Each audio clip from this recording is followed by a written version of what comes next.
오늘도 하나님의 은혜가 저와 여러분에게 함께하기를 기원합니다. 우리는 다 예수 믿는 사람입니다. 예수님을 믿는다는 것은 예수님께서 나를 구원하셨다는 것을 믿는 것입니다. 그런데 우리가 예수님께서 나를 구원하셨다는 것을 어떻게 알 수 있을까요? 이게 신비한 일인데 두 가지를 통해서 우리가 예수님께서 나를 구원하셨음을 알고 믿습니다. 두 가지 중에 첫 번째는 뭐냐? 바로 성경입니다. 이 성경은 예수님께서 우리를 구원하셨다고 그렇게 가르쳐 주십니다. 그리고 두 번째는 성령입니다. 성령 하나님께서 이 성경의 말씀을 우리가 믿어지게 해 주십니다. 그러니까 이 성령 하나님께서 성경을 믿어지게 해주셔서 우리는 예수님께서 나를 구원하셨구나 라고 알고 믿고 사는 것입니다. 그리고 이 말씀을 근거로 우리에게 두 가지 일이 일어났습니다. 첫 번째는 칭의라는 일이 일어났습니다. 이 칭의는 의롭다 여김을 받는 것을 말합니다.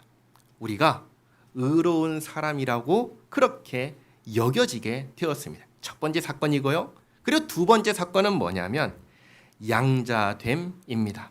양자됨은 하나님의 자녀가 되었다는 것입니다. 그러니까 예수님께서 나를 구원하여 주셨다는 것을 믿음과 동시에 우리에게는 두 가지 사건이 일어나는 겁니다. 첫 번째는 칭의고 두 번째는 양자됨입니다. 이 두 가지를 조금 더 구체적으로 말씀드리겠습니다. 칭의는 아까 뭐라고 했죠? 칭의는 의롭다고 여겨지게 되는 것을 칭의라고 한다고 했습니다. 그러면 그렇게 여겨지기 전에는 어떤 사람으로 여겨졌을까요? 의롭다고 여겨지기 전이니까 당연히 의롭지 않다라고 여겨졌겠습니다. 그러면 의롭다고 여겨지기 전에 우리는 어떤 사람이었을까요? 의의 반대에 있으니까 의롭지 않은 사람이니까 우리는 어떤 사람이었냐면 불의한 사람이었습니다. 우리는 이전에 불의한 사람이었습니다. 이것을 한번 잘 생각해 보시기 바랍니다. 불의라는 말은 간단하게 말하면 이 세상에 일어나고 있는 많은 불공평한 일들의 원인 중에 하나가 바로 나라는 이야기입니다. 다시 말씀드립니다. 불의라는 것을 제가 간단하게 말씀드립니다. 불의라는 것은 이 세상에 일어나고 있는 모든 불공평의 원인 중에 하나가 바로 나라는 것입니다. 나. 우리는 모두 다 누구를 기준으로 생각하지요? 남을 기준으로 생각하나요? 아니면 나를 기준으로 생각하나요? 나를 기준으로 생각합니다. 그래서 세상 모든 사람들이 나를 공평하게 대우하고 대접한다고 생각하나요? 아니면 세상이 왜 나한테 이럴까 하고 불공평하게 대한다고 생각할까요? 우리는 불공평하게 세상이 나를 대한다고 생각합니다. 사람들도 나를 그렇게 대한다고 생각합니다. 맞습니다. 세상도 나를 불공평하게 대하고 있습니다. 다른 사람들도 나를 불공평하게 대하고 있습니다. 맞습니다. 그리고 나도 그렇게 하고 있습니다. 나도 세상에게 다른 사람에게 불공평하게 대하고 있습니다. 한번 생각해 보시기 바랍니다. 내가 나하고 친한 사람과 친하지 않은 사람 똑같이 대우하나요? 다르게 대우하나요? 다르게 대우합니다. 그렇지 않나요? 이 세상에 내로남불이라는 단어가 있습니다. 무슨 말이냐면 내가 하면 로맨스고 남이 하면 불륜이라는 말입니다. 나를 중심으로 내가 하면 올바른 것이고 남이 하면 잘못된 거라고 하는 사고방식을 말하는 것입니다. 그런데 실제로는 내가 하든 남이 하든 누가 하든 간에 불륜은 로맨스인가요? 잘못된 건가요? 잘못된 거죠. 잘못된 겁니다. 이렇듯 나도 불공평한 사람입니다. 나도 불의한 사람입니다. 그래서 불의하고 불공평한 나를 가리켜 성경은 뭐라고 하냐면 죄인이라고 하는 것입니다. 이전에 나는 불의하다, 죄인이다 라고 여겨졌습니다. 그런데 이제는 그랬던 내가 의로운 사람이라고 여겨지게 되었습니다. 어떻게 그럴 수가 있을까요? 어떻게 해서 나는 의롭다고 여겨지게 되었습니까? 처음에 말씀드렸죠. 예수님께서 나를 구원하여 주심으로 내가 의로운 사람이 되었습니다. 그런데 예수님께서 나를 구원하여 주셨다는 것을 내가 믿음으로 의로운 사람이 되었는데, 어떤 사람들은 이 이야기를 들으면 이렇게 질문합니다. 교회는 항상 믿음을 얘기하니까요. 이런 질문합니다. 아니, 믿음으로 어떻게 그럴 수가 있습니까? 라고 이렇게 질문을 합니다. 어떻게 믿음으로 이 일이 이루어질 수 있을까요? 한번 생각해 보시기 바랍니다. 예를 들겠습니다. 제가 1억 원을 누군가에게 빚을 졌습니다. 1억 원. 1억 원은 열심히 노력하면 갚을 수 있을까요? 그러면 1조라고 하죠. 1조. 1조는 한 개인이 죽었다 깨어나도 만질 수 없는 돈입니다. 그렇지 않나요?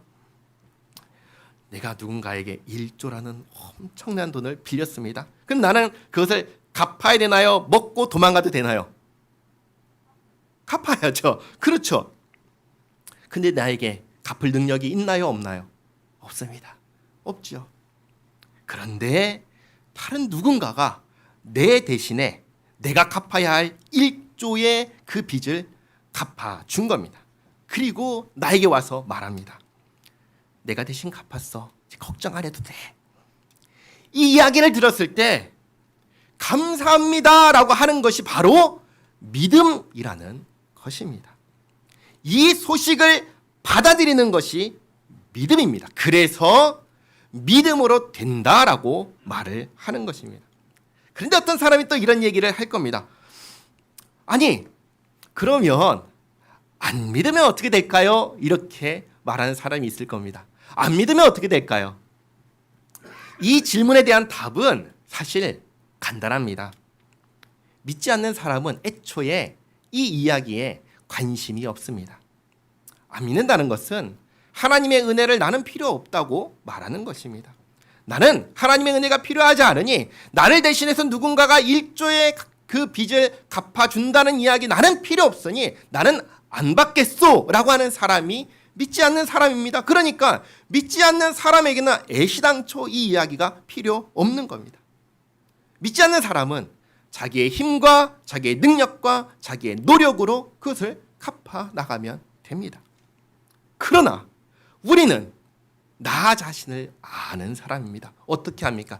나는 그럴 능력이 없다는 것을 아는 사람입니다. 나는 도무지 내 문제를 해결할 수 없다는 것을 아는 사람입니다. 그런데 하나님께서 아들 예수님을 보내주셔서 내 대신 내가 갚아야 되는 그 빚을 갚아주셨다고 하시니 그걸 그저 감사함으로 받아들이는 것입니다. 이게 믿는 것입니다. 마찬가지로 내가 이번에는 1조의 빚이 아니라 내가 이전에는 불의한 사람이었고 죄인이었는데 그 죄의 문제 내가 도무지 스스로는 해결할 수 없었는데 예수님께서 나를 구원하여 주셔서 의인으로 불리게 되었다라는 것을 감사함으로 받아들이는 것, 이것이 믿음인 것입니다. 그리고 이 믿음을 간단하게 한마디로 요약해서 뭐라고 하냐면 이신칭의라고 합니다. 믿음으로 의롭다 여김을 받게 되었다라는 것입니다. 지금까지 했던 모든 이야기가 이 한 네 가지 말로, 네 단어로 압축되는 겁니다. 이신칭의, 믿음으로 의롭다 여김을 받다라는 것입니다. 다음으로 양자됨입니다. 나는 본래 하나님의 자녀일까요? 아닐까요? 아닙니다.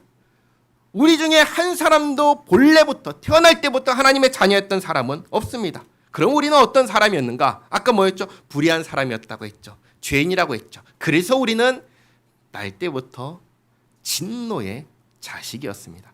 저주받을 자였습니다.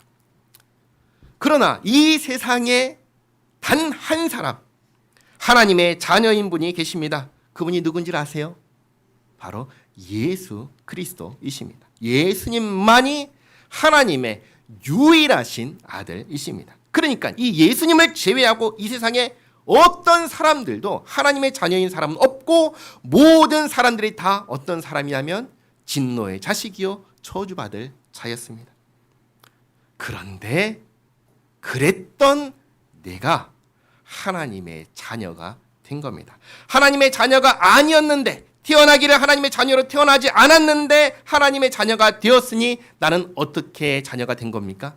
입양된 겁니다. 양자가 된 겁니다. 그래서 이것을 양자됨이라고 하는 것입니다. 어떻게 나는 하나님의 자녀로 입양되었습니까? 아까 칭의와 똑같습니다. 의롭다 여김을 받게 되었다는 것과 똑같습니다. 어떻게 되었냐면 믿음으로 되었습니다. 이때에도 어떤 믿음입니까? 칭의와 똑같습니다. 하나님께서 예수님을 보내주셔서 나를 아들 삼아주셨는데 그 말씀을 듣고 하나님께서는 나를 향해서 너 이제부터 내 아들이야. 예수님을 보내서 너를 내 아들 삼았어. 나는 이 말씀에 하나님 감사합니다 라고 반응하는 것이 바로 믿음입니다. 그리고 그렇게 반응하는 사람이 믿는 사람이고 하나님의 양자가 된 사람입니다. 그래서 예수님을 통한 구원이 믿어지는 우리는 의롭다 여겨지는 사람이고 또 하나님의 양자가 된 사람들입니다. 하루아침에 우리의 신분이 어떻게 됐죠? 바뀌었습니다. 그전에는 불의한 사람이었고 그전에는 진노의 자식이었는데 이제는 하룻밤 사이에 눈 깜짝할 사이에 주님의 말씀을 받아들이는 그 순간 우리는 의로운 사람이 되었고 하나님의 양자가 된 것입니다.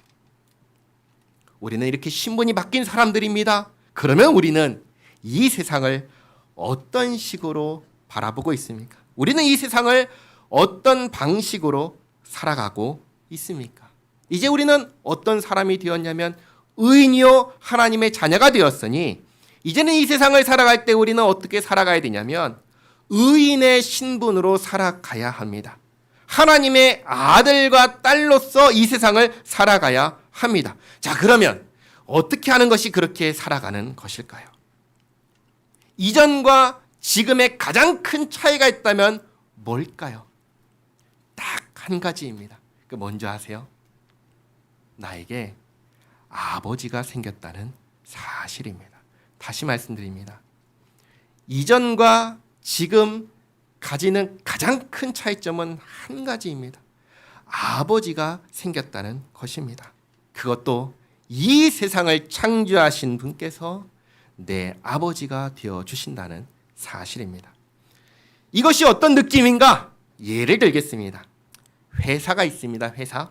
이 회사의 기초부터 모든 것을 자기 손으로 직접 세운 분이 있습니다. 그 사람을 뭐라고 부르냐면 회사의 주인이라고 말합니다. 그리고 나는 그 회사의 직원입니다.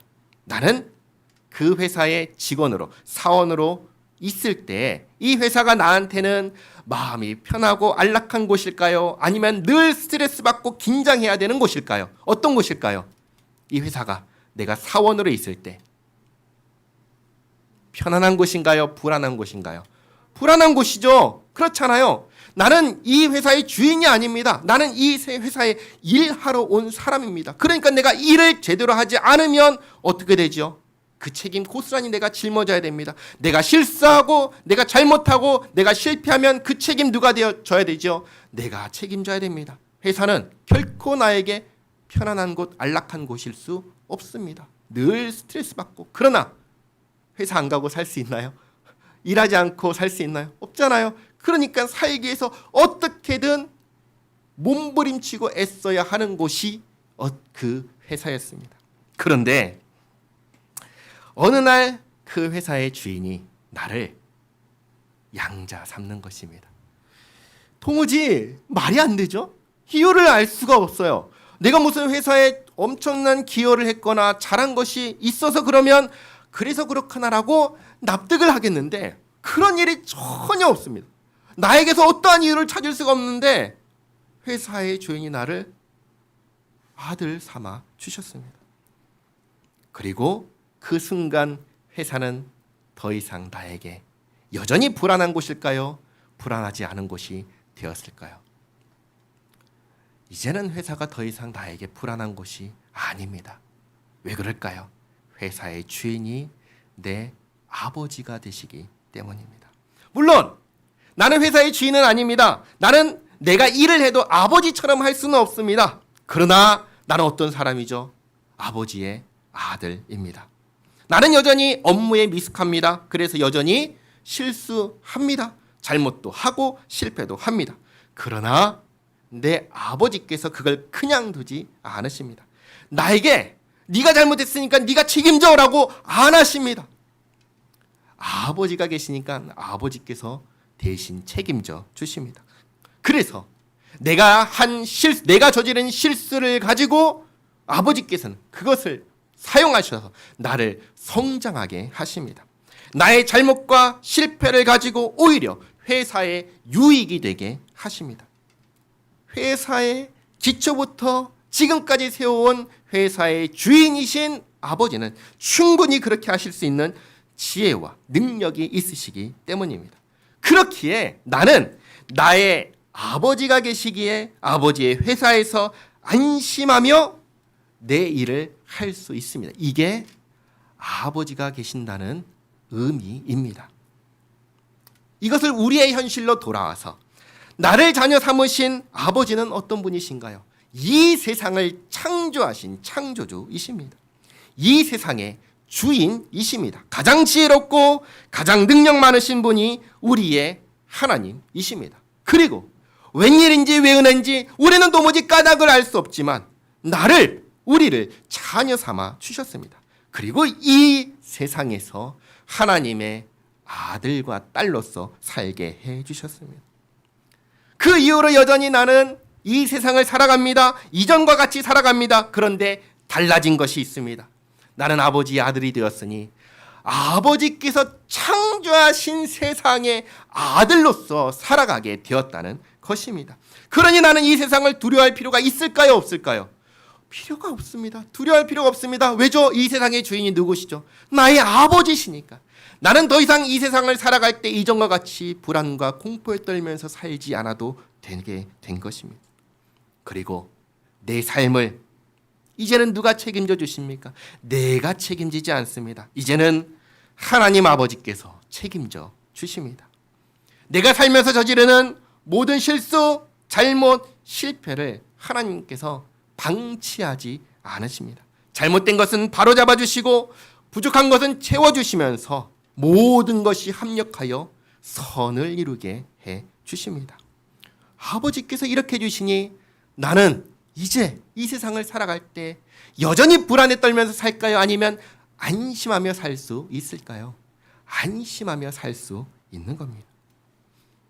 그러나 때로는 당장에 우리 눈앞에 문제가 발생하면 불안하지 않나요? 불안하지요. 걱정스럽지 않나요? 걱정되지요. 그럴 때 나는 뭘 할 수 있을까요? 할 수 있는 게 한 가지가 또 생겼습니다. 그전에는 내가 어떻게든 애쓰고 노력해서 이 문제를 해결해야 했는데, 이 불안을 잠재워야 했는데, 이제는 그러지 않아도 되는 또 하나의 길이 생겼습니다. 그게 뭔지 아세요? 아버지께 말씀드리는 것입니다. 우리는 그것을 뭐라고 부르죠? 기도라고 부릅니다. 사실 기도할 필요도 없습니다. 왜냐하면 아버지께서는 우리의 필요를 우리가 말씀드리기도 전에 이미 다 알고 계시기 때문입니다. 그렇지만 성경은, 하나님은 우리에게 기도하라고 하십니다. 왜 기도하라고 하실까요? 기도를 해야 하나님께서 우리를 도와주고 계신다는 것을 깨닫기 때문입니다. 기도하지 않아도 하나님 도와주십니다. 그러나 기도하지 않으면 하나님께서, 아버지께서 도와주셨다는 사실 모릅니다. 기도할 때 비로소 아버지께서 내 인생에 이렇게 개입하셔서 나를 고아처럼 홀로 두지 않으시고 도와주시고 인도해 주셨음을 발견하게 되는 것입니다. 그래서 우리가 하나님께 기도할 때 하나님께서는 우리의 기도에 응답해 주십니다. 언제나 가장 좋은 것으로 응답해 주십니다. 여기서 우리가 주목해야 될 것은 가장 좋은 것입니다. 이 세상을 창조하시고 다스리시는 가장 지혜롭고 능력이 많으신 그 하나님께서 보시기에 우리가 쓰러지고 낙심하고 절망하지 않으면서도 우리에게 가장 좋은 길로 인도하는 그 길이 어딘지를 하나님은 아시니까 그 길로 인도해 주십니다. 그것이 때로는 내가 당장 원하는 것일 수도 있습니다. 그래서 당장 주실 수도 있습니다. 그러나 때로는 조금 늦게 내가 원하던 것을 주실 수 있습니다. 때로는 내가 원하는 것은 이건데 하나님 보시기에 이것이 좋은 것이 아니니 다른 것을 주실 때가 있습니다. 그리고 때로는 안 돼 하면서 주시지 않을 때가 있습니다. 그러나 이 네 가지 경우 중 어떤 것이 되더라도 아버지께서는 우리의 아버지가 되시기 때문에 가장 지혜로우신 아버지가 되시기 때문에 나에게 가장 좋은 것, 가장 필요한 것이 무엇인지 아시고 그것으로 응답해 주십니다. 우리의 기도에 응답하시고 내 삶을 책임지고 인도해 주십니다. 이게 하나님께서 나를 자녀 삼으시고 나의 아버지가 되어 주신다는 말의 의미입니다.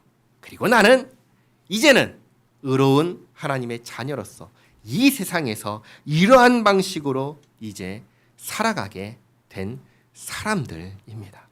사랑하는 성도 여러분, 하나님께서는 죄인인 우리를, 불의한 우리를 왜 의롭다 여김 받게 해 주셨을까요? 또 진노의 자녀였던 우리를 왜 하나님의 자녀가 되게 해 주셨을까요? 그 이유를 성경은 이렇게 한마디로 이야기합니다. 뭐라고 하죠? 사랑하기 때문에. 아까 읽었던 요한복음 3장 16절 말씀 주보에도 있죠. 같이 한번 읽겠습니다. 하나님이 세상을 이처럼 사랑하사 독생자를 주셨으니 이는 그를 믿는 자마다 멸망하지 않고 영생을 얻게 하려 하심이라. 아멘.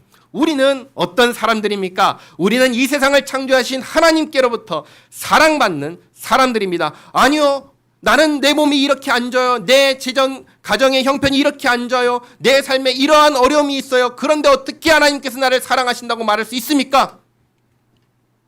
그럼에도 불구하고 하나님께서 우리를 사랑하십니다.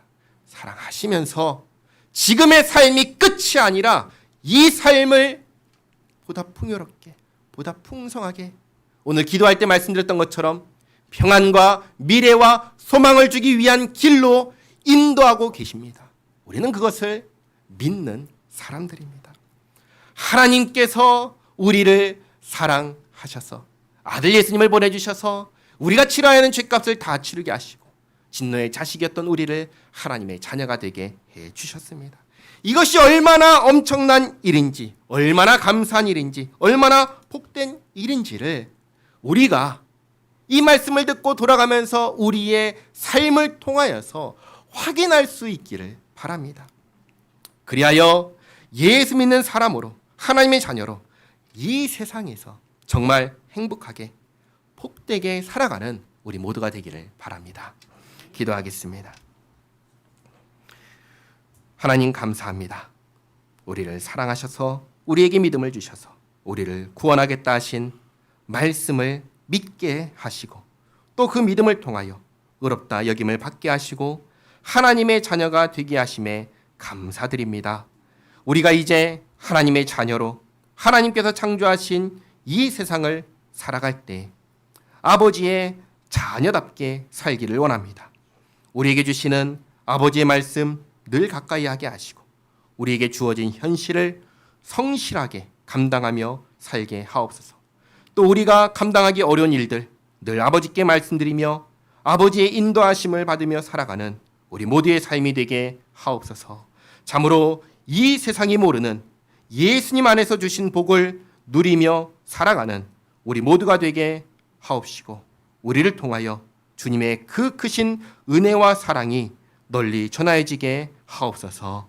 예수님의 이름으로 기도하옵나이다. 아멘.